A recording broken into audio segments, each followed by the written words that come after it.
my daughter's boyfriend, left her in the ER with their sick baby because he couldn't handle being a dad. I kicked him out myself. 3 years later, he came back married and expecting, asking if my daughter could forgive and forget. I was 19 when I gave birth to my daughter. Her name was Mia. She had this tiny tuft of dark hair and these huge brown eyes that never seemed to blink. I remember the nurse saying she looked like she was already trying to understand the world. At the time, I was living out of a friend's spare bedroom and working 2 jobs just to keep from going back to my stepdad's place. He was the kind of man who liked to keep things quiet, and if you stepped out of line, he made sure you regretted it. I never talked much about him, but that silence came from fear, not forgiveness, and it played a part in everything that came after. Component placement, and if you made noise, he made sure you remembered not to do it again. Mia's dad wasn't in the picture. He had ghosted me the second I told him I was pregnant, said he had to go visit his brother in Texas and just never came back. Honestly, I didn't expect him to. The only thing he ever brought to my life was chaos, the kind that shows up drunk at your apartment at 2 a.m. and punches holes in the drywall while crying about his ex. After Mia was born, things got harder. The friend I was staying with told me I had to figure something else out after a couple months because she couldn't afford to have a baby around. I applied for assistance, but it was slow. I kept going back and forth in my head trying to figure out how to make it all work. One night, I caught myself staring at Mia while she slept on a pile of folded towels because I didn't have a crib. She was so peaceful. I remember thinking how unfair it was that she had to start her life this way. That maybe she deserved more than what I could give her.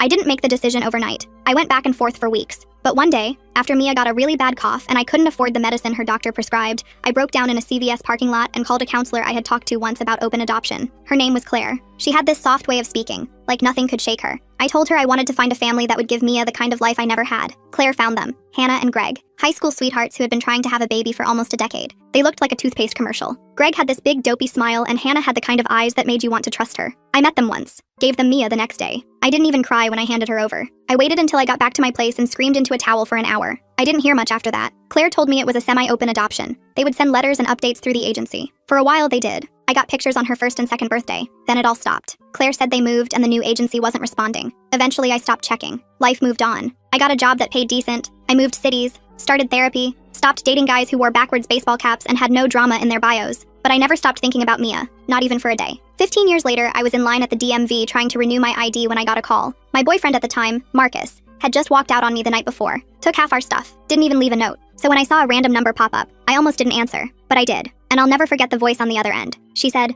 "Hi, is this? Were you ever named Emily Carter?" My stomach dropped. I hadn't used that name in years. I changed it legally after the adoption. I asked who was calling and the girl said, "I think you're my birth mom. I'm Mia." I swear my knees almost gave out. The lady behind me asked if I needed to sit down. I didn't even answer. I just walked out of the DMV without saying anything. I sat in my car with the phone still pressed to my ear. Mia told me she had found my name on a document in her parents' safe after they passed away in a car accident a year ago. She'd been looking for me ever since. She said she didn't want anything, just to talk, just to know. We met the next day at a diner halfway between our cities. She was taller than me. Same eyes, same laugh. When she hugged me, I almost lost it. We sat there for hours, just talking. She told me about her life, her adoptive parents, her school. She wanted to be a vet. I told her I used to volunteer at a shelter and she lit up like it meant everything. I told her why I gave her up. She didn't say much, just nodded and held my hand. But that night, after we said goodbye, she texted me. One line. She said, "I need to tell you something important, but not over text." It's been 2 days since then. I've called her 3 times and she hasn't picked up. I haven't been able to sleep. I keep thinking about what she needs to tell me. If it's something bad, if it has something to do with her parents, or with me. My mind keeps going places I don't want it to go. Like maybe she's sick, or maybe she found something else in that safe. Something worse. Something I don't remember, or something I never knew. I'm trying to be patient, but the longer she doesn't answer, the more it feels like something big is coming. I still don't know how I feel about it. I tried calling her again this morning, straight to voicemail. I left another message trying to sound casual, but my voice cracked halfway through. I hung up and threw my phone on the couch. Then I picked it back up and checked her social media. Nothing new since 3 days ago. Just a picture of her cat sleeping on her homework. I scrolled through her older posts looking for clues. Pictures with friends, school events, normal teenage stuff, nothing that screamed emergency. I made myself some coffee and sat at my kitchen table. My hands were shaking. I kept replaying our conversation at the diner, trying to remember if she seemed upset about something. But she had been so calm, so mature for 17, more put together than I was at 34. My phone buzzed and I nearly knocked over my coffee grabbing it. Just a spam text about car insurance. I wanted to throw the phone across the room. Instead, I opened our text thread again, read her message for the 100th time. "I need to tell you something important, but not over text." What could be so important that she couldn't text it? And why was she avoiding me now? I called in sick to work. My boss wasn't happy, but I didn't care. I couldn't focus on spreadsheets when my daughter was out there dealing with something alone. My daughter. It still felt weird to think that. For 15 years, she had been this abstract concept, this baby I gave away. Now she was real, and she needed something from me, and I couldn't help because she wouldn't answer her phone. I drove to the grocery store just to get out of the apartment, wandered the aisles without really seeing anything, ended up buying a bunch of junk food I didn't need. The cashier asked if I was having a party. I just nodded and swiped my card. Back home, I tried calling again. This time it rang once before going to voicemail. She was declining my calls. That hurt more than the silence. I texted her asking if she was okay. Just needed to know she was safe. The message showed as delivered but not read. I spent the rest of the day pacing my apartment, cleaned everything twice, Organized my closet. Anything to keep my hands busy while my mind raced. By evening, I was exhausted but too wired to sleep. I ordered takeout I didn't want, and watched TV shows I wasn't paying attention to. My phone stayed silent on the coffee table. I kept checking it anyway. Around midnight, I gave up pretending to sleep and Googled her adoptive parents' names. Found their obituaries from last year. Car accident on a rainy night. No other vehicles involved. They seemed like good people from what the obituaries said. Active in their community. Loved by many. Survived by their daughter Mia. I wondered who was taking care of her now. She had mentioned living with an aunt but hadn't given details. I found myself searching for more information about them. Their social media pages were still up. Frozen in time. Happy family photos. Mia at various ages. Birthday parties. Vacations. First day of school pictures. They gave her everything I couldn't. The life I wanted her to have. Seeing those photos made my chest tight. She looked happy. Really happy. Not the fake smile kids do for cameras. The real kind that reaches your eyes. Her parents looked at her like she was their whole world, which she probably was after trying for a baby for so long. I closed my laptop and tried calling one more time. Straight to voicemail again. I left another message. Told her I was worried. That whatever it was, we could figure it out together. That I wasn't going anywhere. Then I lay on my couch staring at the ceiling until the sun came up. The next morning, my phone finally rang. I grabbed it so fast I almost dropped it. Mia's name on the screen made my heart race. I answered before the second ring. She was crying. Not the loud kind. The quiet kind where you're trying to hold it in but can't. She kept saying she was sorry for not calling back. I told her it was okay, that I was just worried. She asked if we could meet again. Same diner. I said yes before she finished asking. I drove there going 20 over the speed limit the whole way. Got there 40 minutes early and ordered coffee I didn't touch. Just sat there watching the door. Every time it opened, I sat up straighter. When she finally walked in, she looked smaller somehow. Tired. Her eyes were puffy. She slid into the booth across from me and just stared at her hands. I waited. Didn't push. After what felt like forever, she looked up and said she was pregnant. 3 months. The words hit me like a truck. I must have made a face because she started crying again. I reached across the table and grabbed her hands. Told her it was going to be okay, even though I had no idea if that was true. She told me the whole story. The boy was someone from school, Austin. They'd been together 6 months. He was 18, already accepted to college out of state. When she told him about the baby, he said he'd support whatever she decided, but his voice said different. His parents didn't know. Her aunt didn't know. Nobody knew except him, and now me. I asked what she wanted to do. She shook her head and said that's why she called me. She wanted to know what it felt like, giving up a baby. If I regretted it. If I would do it differently. She wanted to know what kind of person I was. If I was someone she could trust to help her figure this out. We sat there for 3 hours. I told her everything. The fear, the doubt, the relief, the guilt. How I still wondered every day if I made the right choice. How seeing her made me think maybe I did, but also made me wish I'd been stronger,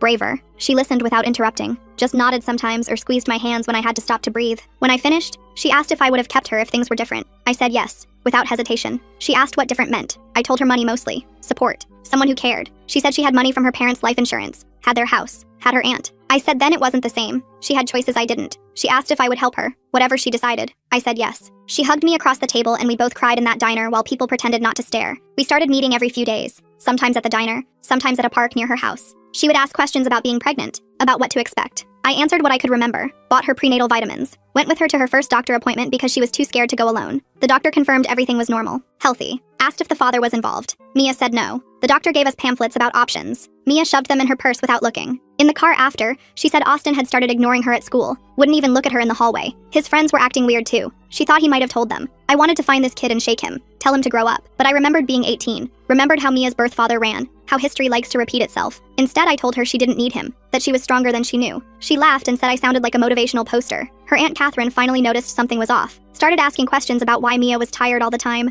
why she wasn't eating breakfast. Mia kept making excuses, but I could tell she was running out of them. I offered to be there when she told her. She said not yet. She wasn't ready. 2 weeks later, Austin's mother showed up at Mia's house. Mia called me crying, said the woman had been yelling, calling her names, saying she was trying to trap Austin, ruin his future. Catherine had kicked her out, but now she knew. Mia was hiding in her room, too scared to come out. I drove over without thinking twice. Catherine answered the door. She looked exhausted, older than her 45 years. She let me in without asking who I was, like she already knew. We sat at the kitchen table while Mia stayed upstairs. Catherine said she didn't know what to do. She'd raised Mia for a year but never expected this. Never prepared for it. She kept saying Hannah would have known how to handle it. How Hannah was the one who was good at this stuff. I told her nobody really knows how to handle it, that we just do our best. She asked if I was going to try to take Mia away. The question surprised me. I said no, that I just wanted to help. She stared at me for a long time then nodded. Said Mia could use all the help she could get. We went upstairs together. Mia was curled up on her bed holding a stuffed elephant. She looked so young. Catherine sat on one side, I sat on the other. Nobody talked for a while. Then Catherine said whatever Mia decided, she would support. But they needed a plan.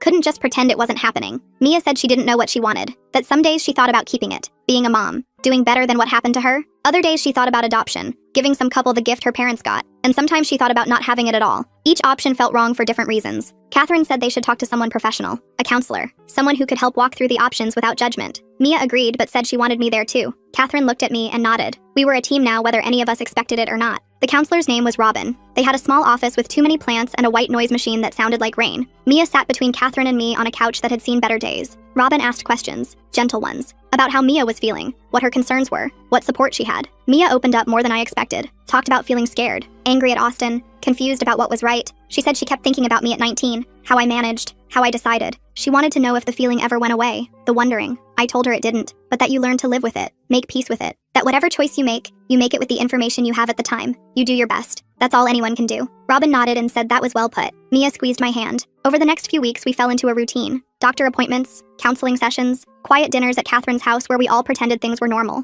Austin kept his distance at school. His mother tried to approach Mia once more, but Catherine threatened to call the police. She backed off after that. Mia started showing, just a little. Enough that she wore bigger sweaters to school. Some kids noticed anyway. Rumors started. Mia pretended not to care, but I could see it wearing on her. She talked about switching to online school. Catherine was against it. Said Mia shouldn't have to hide, but it wasn't Catherine walking those hallways. One night Mia called me at 2 a.m. She was crying. Said she felt the baby move for the first time. Just a flutter, like bubbles. It made everything real in a way it wasn't before. She asked if I remembered feeling her move. I did. Every flutter, every kick. I told her it was normal to feel overwhelmed, that it was a big moment. She asked if it made me want to keep her more. I said yes. She said that's what she was afraid of. The next day, she told Robin she was leaning toward adoption, but a different kind than mine. Open, where she could know the baby, watch them grow up, be a part of their life in some way. Robin said that was definitely an option, that many adoptions worked that way now. Mia looked at me and asked what I thought. I said if that's what felt right to her, then it was the right choice. Catherine was supportive, but I could see the relief in her eyes. She loved Mia, but becoming a parent to a baby at her age wasn't something she wanted. She'd done her time with diapers and midnight feedings. She was ready to be the aunt, the support, not the primary caregiver. We started looking at families. The agency Robin recommended had profiles, couples who were waiting, hoping. Mia went through them slowly, reading every detail, looking at every photo. She was pickier than I expected. This couple was too old. That one lived too far away. These ones seemed fake happy. Those ones had too many cats. I watched her process and realized she was looking for her parents, for Hannah and Greg, for that perfect family that no longer existed. I gently suggested maybe perfect wasn't the goal. Maybe good enough was okay. Maybe loving was what mattered. She threw a profile at me and said I sounded like a fortune cookie, but she kept looking. Then Austin showed up, not at school, at Mia's house. On a Saturday when Catherine was at work, Mia texted me panicked. I drove over and found him on the porch. He looked terrible, thin, tired, like he hadn't been sleeping. He said he needed to talk to Mia, that his parents were making him crazy, that he didn't know what to do. I wanted to tell him to leave, that he'd had his chance. But Mia opened the door and let him in. They sat in the living room while I made myself busy in the kitchen, close enough to hear but trying to give them space. He apologized, said he'd been scared, that his parents had been filling his head with stuff about ruined futures and trapped lives. But he couldn't stop thinking about her, about the baby, about what kind of person he was being. Mia told him about the adoption plan. He got quiet, asked if that's what she wanted or what everyone else wanted. She said she didn't know anymore, that every choice felt like losing something. He said he had money saved, from working summers, that his grandfather left him some too, that maybe they could figure it out, together. I wanted to interrupt, to remind them both how young they were, how hard it would be. But I remembered being 19, thinking love could solve everything, thinking money was the only obstacle. So I stayed quiet and let them talk, let them dream a little. Reality would come soon enough. Austin left after an hour, said he needed to think, to talk to his parents, to figure out if he could do this, really do it, not just say the words. Mia looked shell-shocked after he left. I sat with her and didn't say anything, just rubbed her back while she processed. That night she asked me what I would do if Mia's birth father had come back, said he wanted to try. I thought about it for a long time, then told her honestly I didn't know, that it would have changed everything, maybe for better, maybe for worse. But that dwelling on what-ifs was a good way to make yourself crazy. She said she felt pulled in different directions. Everyone wanted something different from her. Austin wanted to play family. Catherine wanted her to finish school without a baby. The counselor wanted her to make her own choice. And she thought maybe I wanted her to keep it, to do what I couldn't. I told her that wasn't true, that I wanted her to be okay, whatever that looked like, that my story wasn't hers, my choices weren't hers. She had to write her own ending. She rolled her eyes and said I really did sound like a motivational poster, but she smiled when she said it. Austin came back 2 days later, with his parents, Samuel and Rachel. They looked like older versions of Austin. Same nervous energy, same way of not quite meeting your eyes. They sat stiffly in Catherine's living room while Mia and I sat across from them. Catherine stood by the door like a bouncer.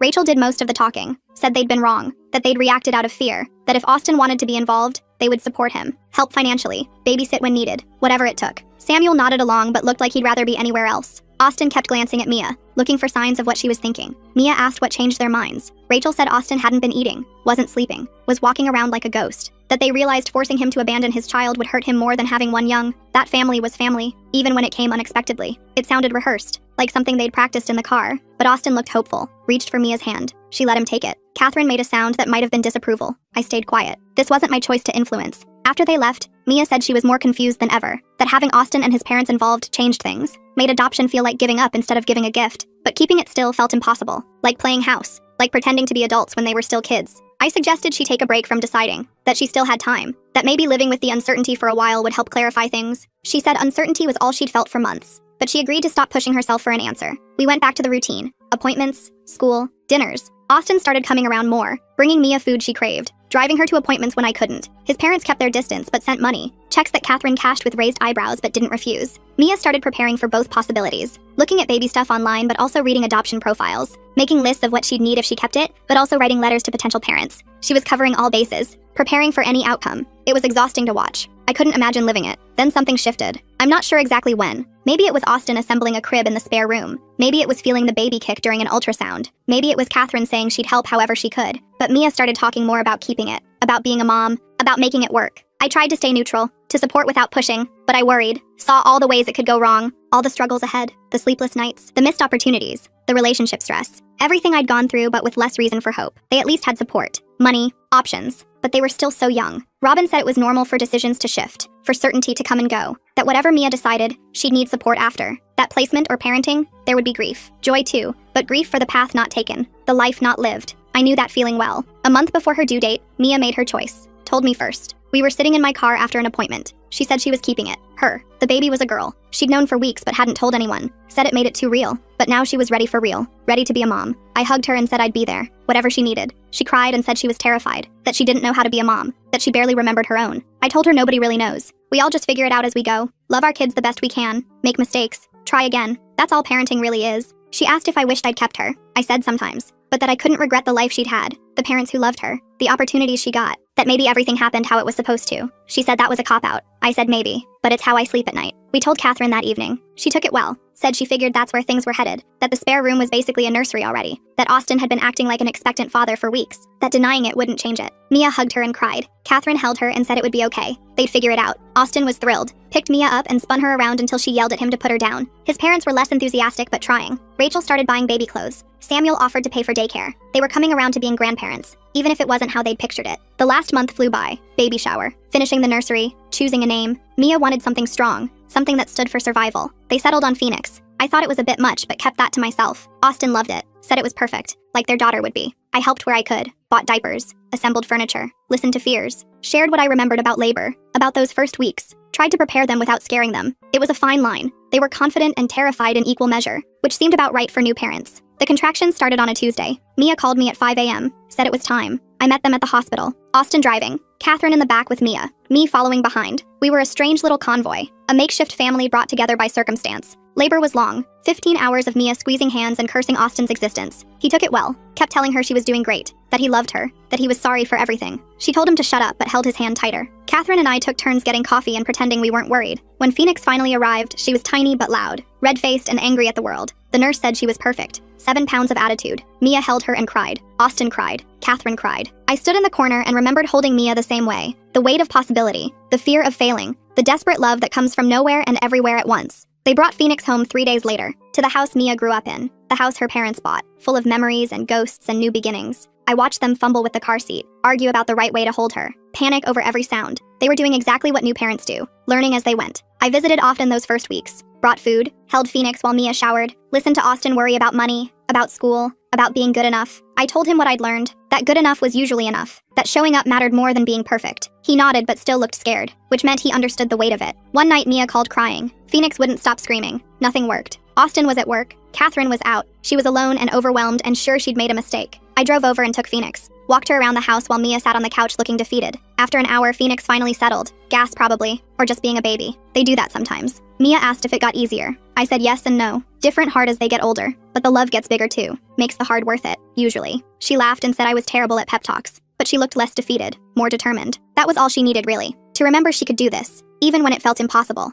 As months passed, they found their rhythm. Austin's parents helped more, babysitting so Mia could finish school online, so Austin could work. They weren't perfect grandparents, but they were trying, making up for their rough start. Phoenix had them wrapped around her tiny fingers. Funny how babies do that. Make you forget your principles, your plans, everything except keeping them happy. Mia grew into motherhood slowly but surely, made mistakes, lost her temper, felt guilty, tried again. All the things mothers do. I watched her become someone new, not the scared teenager who'd called me, not the daughter I'd given up, someone in between, someone finding her own way. One day she asked if I regretted finding her, if it would have been easier not knowing, not being involved. I thought about it, about the complications, the emotions, the weight of watching her struggle. But then I thought about Phoenix. about being there for moments I'd missed with Mia, about second chances. I told her no regrets, not about this. She said she was glad I was there, that having someone who understood helped, even when I said the wrong thing, even when she wanted to do the opposite of what I suggested. Just knowing someone had been where she was, had survived it, that mattered. I hugged her and tried not to cry, failed. We sat there crying and laughing at ourselves. Two mothers who'd found each other in the strangest way. Things stayed stable for a while. Phoenix grew, started smiling,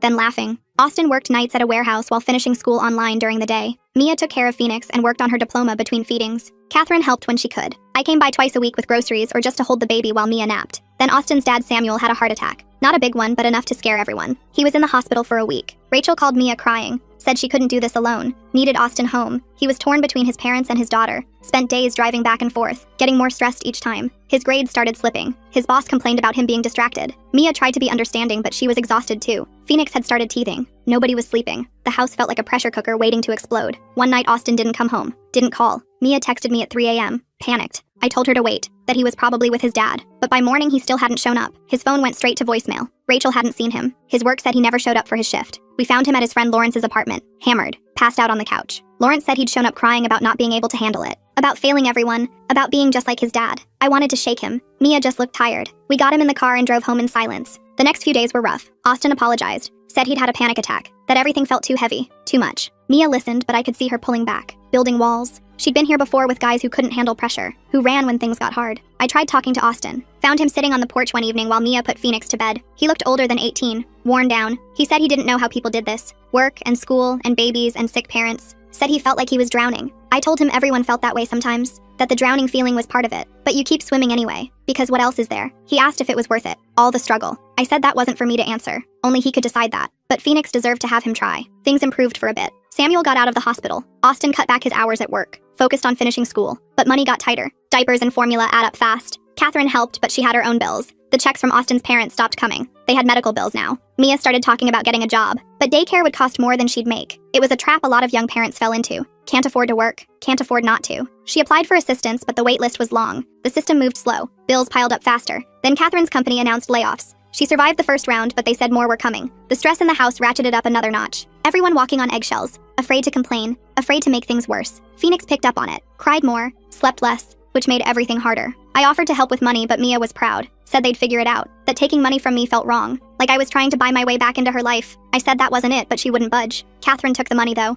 on the sly, for groceries, she said. I didn't argue. Austin graduated but couldn't find better work. Everyone wanted experience he didn't have, or availability he couldn't offer. He got more frustrated with each rejection, started snapping at Mia, at Phoenix when she cried. The boy who'd spun Mia around was disappearing, replaced by someone harder, angrier. The breaking point came when Phoenix got sick. Just a cold, but her fever spiked. Mia wanted to take her to the ER. Austin said they couldn't afford it. They fought while Phoenix screamed. Catherine tried to mediate, everyone yelling. I showed up in the middle of it, took Phoenix to the ER myself, paid the bill, didn't ask permission. She was fine. Infant Tylenol and rest. But the fight had broken something. When we got home, Austin was gone. His stuff's still there, but he wasn't. Mia didn't cry, just held Phoenix and stared at nothing. Catherine made tea nobody drank. I sat with them until Austin came back around midnight, smelling like beer and cigarettes. He slept on the couch that night, and the next, and the next. Mia stopped trying to talk to him. They lived like roommates, passing Phoenix back and forth, speaking only when necessary. Catherine and I watched it fall apart, unable to fix it. Some things can't be fixed by other people, only survived. Rachel called one day, said Austin had been staying with them some nights, that they were worried, that maybe he wasn't ready for this. Maybe nobody was. She asked if Mia would consider adoption,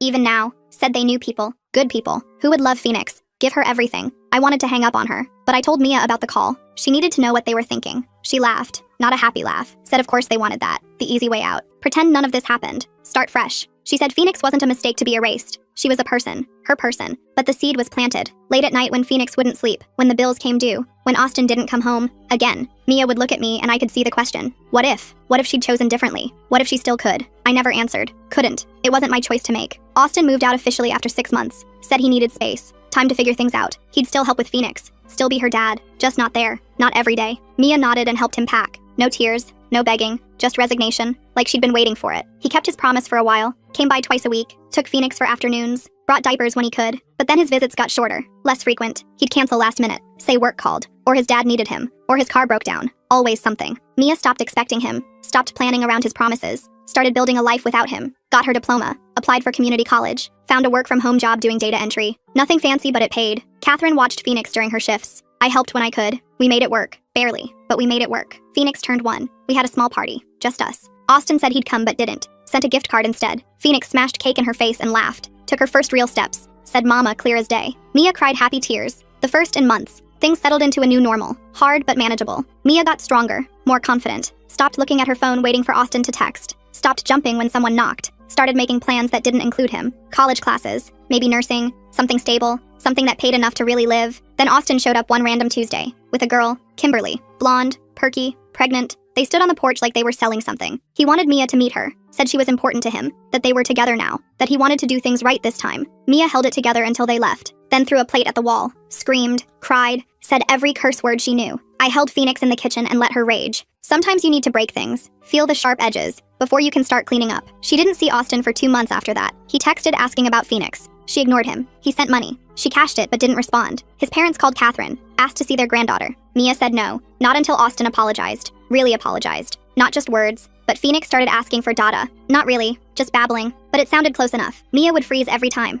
Look guilty. Like she was stealing something from her daughter. I told her Phoenix would be fine either way. Kids adapt. But Mia had grown up without her birth parents. She knew the questions that created. So she texted Austin. Said he could see Phoenix. But there would be rules. Consistent visits. No flaking. No bringing girlfriends. No promises he wouldn't keep. He agreed to everything. Showed up that Sunday. Alone. Nervous. Phoenix didn't recognize him at first. Then smiled. Reached out. He cried holding her. They found a rhythm. Awkward but functional. Austin took Phoenix every other weekend. Brought her back fed and happy. Didn't talk much to Mia. Just logistics. Pickup times. Doctor appointments. School events when Phoenix got older. Business between people who made a child but not a life. Mia started dating eventually. A guy named George from her biology class. Older. Divorced. Understood complicated. He was good with Phoenix. Patient. Didn't try to be her dad. Just a friend. Then more. Mia was careful. Slow. But happy. I could see it in how she smiled again. Austin got married. To Kimberly. Had another daughter. Quinn. Posted happy family photos on social media. Mia never commented, but I knew she looked. Compared. Wondered. I told her his life wasn't her failure. People take different paths. Find happiness in different ways.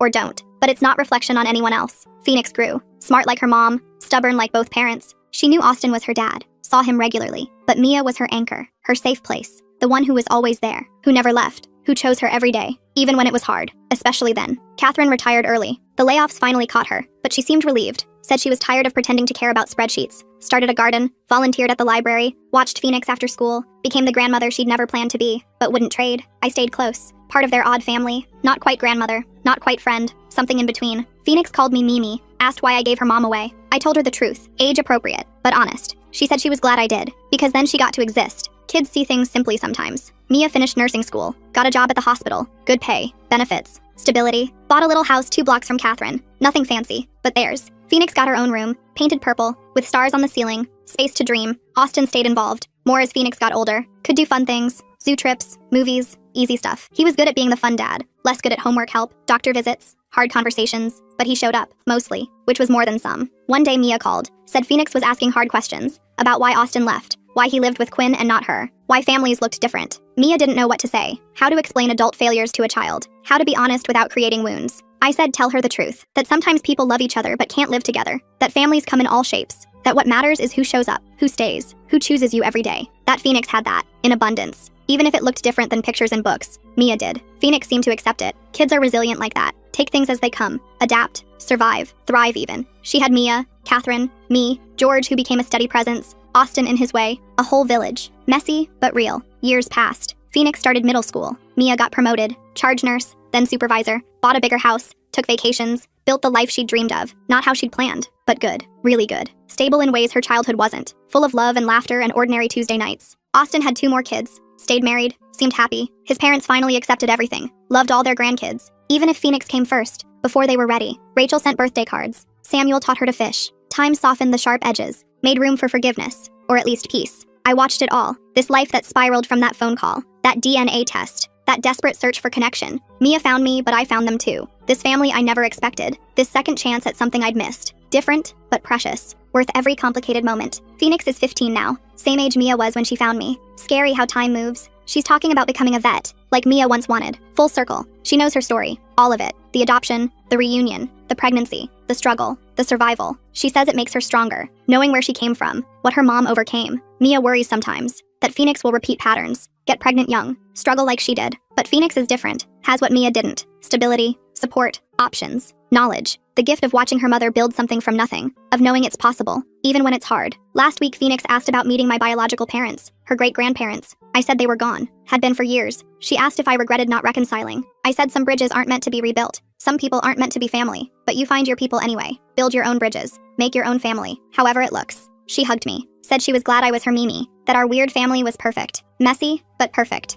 I hugged her back and thought about 19-year-old me, scared, alone, sure I was ruining everything. If only she could see this. See what came from that breaking, that sometimes things have to fall apart to come together better, stronger, real. But I don't tell Phoenix that. She'll learn her own lessons, make her own mistakes, find her own way, just like her mother, just like me. That's what we do, what women do. We survive, we adapt, we build lives from whatever pieces we're given. And sometimes, if we're lucky, we get to watch our daughters do it better. That's our story. Messy, complicated. Nothing like I imagined when I gave Mia up, or when she found me, or when she called pregnant and scared. But it's ours, built from broken pieces, held together by choice, by showing up, by staying, by choosing each other over and over, even when it's hard, especially then.